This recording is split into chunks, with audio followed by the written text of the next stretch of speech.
میاں شہباز شریف کی بہت سی محنت کنویں میں جاتی ہوئی نظر آ رہی ہے. کل تو ظاہر ہے کسی نے نہیں دیکھی، لیکن کم از کم اب تک یہی لگ رہا ہے کہ وہ اسپیشل انویسٹمنٹ فیسیلیٹیشن کونسل اور وہ منرل کونسل اور وہ ایگریکلچر کونسل اور اس طرح کی تمام کونسلز جو انہوں نے بنائی تھیں بظاہر پاکستان میں غیر ملکی سرمایہ کاری کو پروموٹ کرنے کے لیے، پاکستان میں منرلز کے شعبے میں سرمایہ کاری کو پروموٹ کرنے کے لیے، پاکستان میں ایگریکلچر کی صورتحال بہتر کرنے کے لیے، اور در حقیقت سویلین ڈومین کے تمام پروجیکٹس کو ملٹری ڈومین میں دینے کے یہ سب کے سب منصوبے تھے. یہ سب کے سب جو کونسلز تھیں ان میں سول ملٹری اشتراک تھا. ظاہر ہے جب سول ملٹری اشتراک ہوتا ہے تو سول برائے نام رہ جاتا ہے اور صرف ملٹری بچ جاتی ہے. نتیجتاً ان تمام کونسلز کے ذریعے میاں شہباز شریف ڈیموکریسی کو تو سیکریفائس کر ہی رہے تھے، لیکن اس کے ساتھ ساتھ ان کی یہ خواہش بھی تھی کہ چلو اس طرح ہی صحیح غیر ملکی سرمایہ کاروں کو یہ حوصلہ ہوگا کہ اب پاکستان میں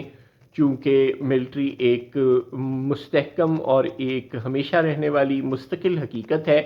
اور سویلین گورنمنٹس آتی جاتی رہتی ہیں، لہٰذا انہیں کوئی ایشورنس نہیں دینی پڑے گی کہ ہمارے ہاں اب کوئی پالیسی بدلے گی اور وہ کانفیڈنس کے ساتھ پاکستان میں سرمایہ کاری کر دیں گی اور ملک میں ایگریکلچر اور منرلز اور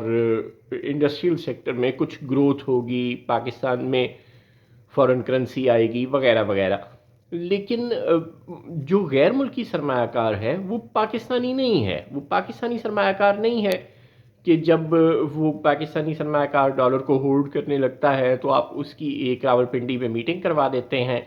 یا راولپنڈی والوں کو کراچی بھیج دیتے ہیں اور کرنسی ڈیلرز کے ساتھ اور بزنس کمیونٹی کے ساتھ ان کی میٹنگ کرواتے ہیں، وہ انہیں ایشورنسز دیتے ہیں اور سرمایہ دار کا اعتماد بحال ہو جاتا ہے. پاکستانی سرمایہ کار کی تو مجبوری ہے، اس نے پاکستان میں ہی رہنا ہے، پاکستان میں ہی انویسٹ کرنا ہے، پاکستان میں ہی کام کرنا ہے، اور اسے پتہ ہے کہ جب اسے راولپنڈی سے ایشورنس مل جائے گی تو اس کا کام ہو جائے گا، لہٰذا وہ خوشی خوشی دوبارہ انویسٹ کرنے پہ راضی ہو جاتا ہے. لیکن بیرونی سرمایہ کار کو صرف پالیسیز کے تسلسل کی ایشورنس نہیں چاہیے ہوتی. بیرونی سرمایہ کار کو اگر اس کو آپ نے پاکستان میں لانا ہے تو پھر اسے بجلی سستی دینی پڑے گی. اگر آپ نے اس کو پاکستان میں لانا ہے تو آپ کو اسے گیس سستی دینی پڑے گی. اگر آپ نے اسے پاکستان میں لانا ہے تو پھر آپ کو اسے ایف بی آر کا اچھا سسٹم دینا پڑے گا. اسے یہ یقین دہانی کرانی پڑے گی کہ کوئی ٹیکس کلیکٹر آ کے اس سے رشوت نہیں مانگے گا. اگر آپ نے اسے پاکستان میں لانا ہے تو پھر اسے جو بارڈر سے کراسنگ ہے اس کی را میٹیریل کی اور اس کی تیار مال کی، اس میں جو سرکاری عمال کی جو رشوت ستانی ہے اس سے بچانا پڑے گا. اس قسم کے تمام تحفظ آپ کو اسے دینے پڑیں گے.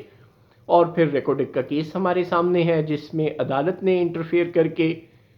اتنا کروڑوں ڈالر کا نقصان پہنچایا پاکستان کو بھی اور ایک کمپنی کو بھی. ظاہر ہے اس کمپنی تک تو کئی سال بیرونی دنیا میں ہمارے خلاف کیس لڑ کے جنگ جیت لی،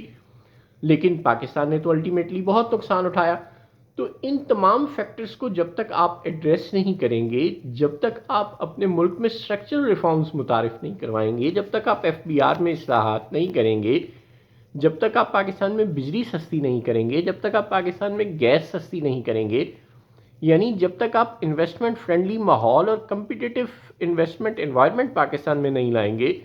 پاکستان کی جو منڈی ہے اس کو انڈیا کی منڈی سے، بنگلہ دیش کی منڈی سے،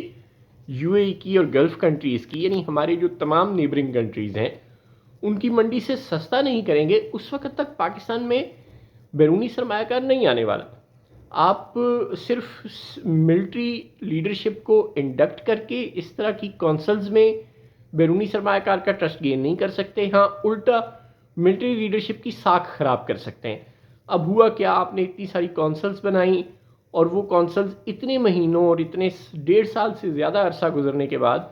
آج اس حد تک پہنچ سکیں کہ صرف کچھ ایم او یو سائن ہوئے بیرونی دنیا سے، اور اللہ خیر صلی اللہ وہ ایم او یو کب میٹیریلائز ہوں گے کسی کو کچھ پتہ نہیں. ملٹری لیڈرشپ بھی بدنام ہوئی اور پاکستان کو کوئی فائدہ بھی نہ ہوا.